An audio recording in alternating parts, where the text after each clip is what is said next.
Head patrioodid, 6127, jätke see arv meelde, täpselt nii palju meie esivanemaid, meie sõdureid langes, suri haigustesse või haavadesse vabadussõjas. Et Eesti Sõjahaudade Liit on need andmed kokku võtnud. Ja teine arv on ka tähtis, 689. Täpselt nii palju meie esivanemaid langes punaterrori ohvriks vabadussõja ajal. Ja me võime kõik olla õnnelikud, et see okupatsioon, mis meie idapoolseid piirkondi tabas, jäi nii lühikeseks. Minu vanaisa ei tahtnud minna vabadussõtta. Ta oli 15. aasta lõpust peale võidelnud tsaariarmees, saanud haavata ja väsinud sellest sõjast. Aga kui noored külapoisid, kes olid sündinud 1900 või 1901, tahtsid minna, siis ei jäänud ka temal muud üle, kui öelda, et ole midagi teeta, tule minna. Ja niiviisi nad läksid. Me moodustasime armee, kuhu kuulus 3 jalaväediviisi ja 1 soomusrongide viis.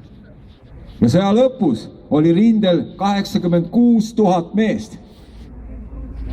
Jätke ka see meelde. Me lõime oma riigi, tsiteerides kunagist Saksa kantslerit Otto von Bismarcki, raua ja verega. Ja tänu sellele sündis ka Tartu rahu.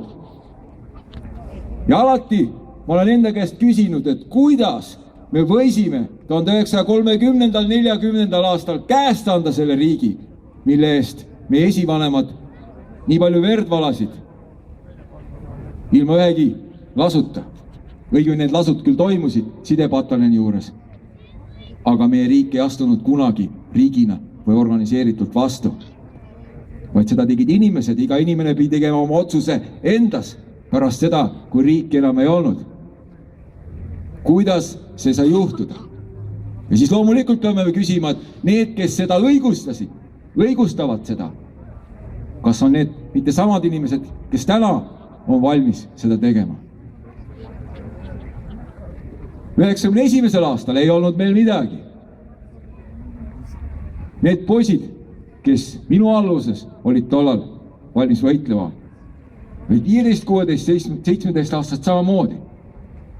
Ja meil oli üks moodsam relv 5-6 peale.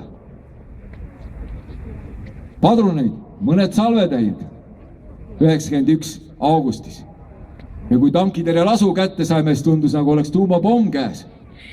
Aga ometi olid nad valmis võitlema ja ohverdama ennast vabariigi eest. Õnneks polnud seda vaja ja me saime vabaks ilma ühegi lasuta. Ja nüüd me näeme iga päev, kuidas veel üks rahvus sünnib, on juba 2014. saadik sündinud raua ja verega Ukrainas. Kes seal võitlevad? Rahvuslased ja patrioodid, keda Vene kuritegelik režiim on nimetanud fašistideks. No sel juhul olen ka mina fašist. Sel juhul me oleme kõik fašistid. Et sellele kurjusele tuleb vastu seista ja selleks on vaja jõudu ja see jõud tuleb luua. Ja me loome selle jõu ja keegi siin riigis ei pane kahtluse alla meie ustavust vandetootusele. Mina vandusin selle 90, kui vabariiki veel ei olnud. Martin vandus selle siis, kui astus Kaitseliitu. Henn vandus selle siis, kui astus Kaitseliitu. Rene Kokk vandus selle siis, kui läks ajateenistusse. Seda on 10 ja 100 mehed, kes on meie ridades teinud. Ja sellepärast ma ütlengi, et kuidas saab keegi panna kahtluse alla meie vandedootuse, kes ise seda vannet ei ole andnud.